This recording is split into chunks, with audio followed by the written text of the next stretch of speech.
Tem momentos na vida que parece que Deus chegou atrasado. A oração foi feita, a fé foi exercida, mas mesmo assim você não recebeu a sua resposta no tempo que você queria.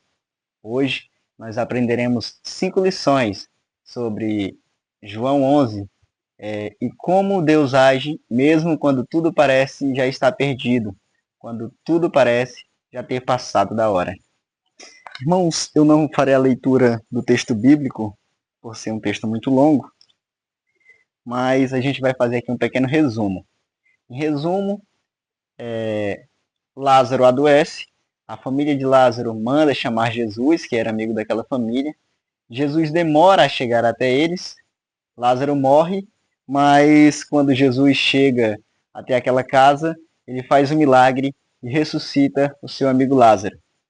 A primeira lição, irmãos, que nós trazemos esta noite ou nesse dia, nessa tarde, não sei que horas você está vendo o vídeo, é que a demora de Deus não é descuido. Se nós observarmos o texto, no versículo 4, o Senhor Jesus diz que a enfermidade não era para a morte, mas para a glória de Deus, para que o Filho de Deus fosse glorificado por ela. Ou seja, há momentos na nossa vida, irmãos, que nós nos deparamos com situações dessa forma. Nós pedimos, nós oramos, nós temos uma promessa, mas parece estar demorando demais. Mas o Senhor não demora. Ele tem um propósito na minha e na sua vida. Então, esse tempo de demora, na verdade, é um tempo de preparo para vivermos o propósito. E nesse tempo, nós podemos passar por aflições, podemos passar por dores, por lutas, mas nós chegamos aqui no ponto 2. A dor não anula o plano de Deus.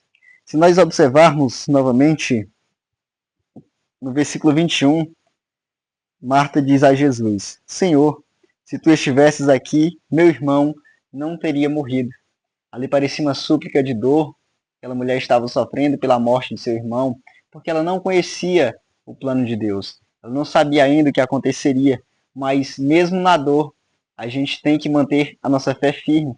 Nós temos que nos manter acreditando no Senhor, porque a dor não anula os seus propósitos.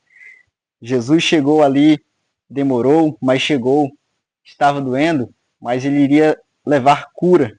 A dor não anulou o seu plano. E o terceiro ponto diz que Jesus chega quando não há mais esperança. No versículo 17 diz que quando Jesus chegou, já havia 4 dias que estava na sepultura. Ou seja, aquilo que parecia impossível aos olhos humanos, porque no costume judaico eles mantinham até 3 dias, eles ainda tinham esperança que a pessoa pudesse voltar, mas depois de 4 dias era impossível. Era impossível para os olhos humanos, para a força humana, mas Jesus era o próprio Deus encarnado. Então, há momentos e situações onde a nossa esperança vai se esvair. Nós não teremos mais forças. E é nesses momentos em que Jesus chega, porque Ele é o Deus do impossível. É através dele que o impossível acontece. E Jesus, ele não está indiferente com a minha, com a sua luta. Ele pode estar demorando na minha e na sua promessa, mas ele está nos olhando. Ele está lado a lado conosco. E o quarto ponto diz que Jesus se importa com a sua dor. No versículo 35, um versículo bastante conhecido, diz que Jesus chorou.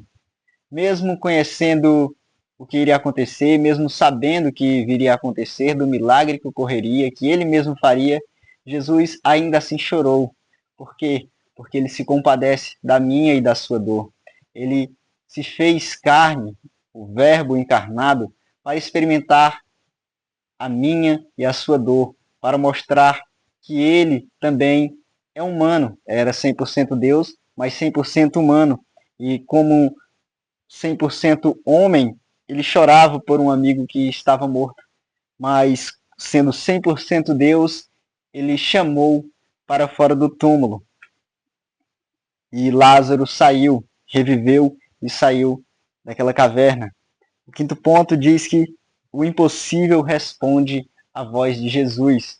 Aquilo que parecia impossível, aquilo que parecia já sem saída, se moldou totalmente ao contrário, mudou totalmente a situação com a palavra de Jesus, porque Jesus é o soberano, ele tem poder sobre a vida e sobre a morte. Ele fala e a água se acalma, ele fala e a tempestade passa, ele dá a ordem e Pedro anda sobre a água. E aqui, quando Jesus ele chama Lázaro para fora do túmulo, até a morte precisa se dobrar às vontades de Jesus.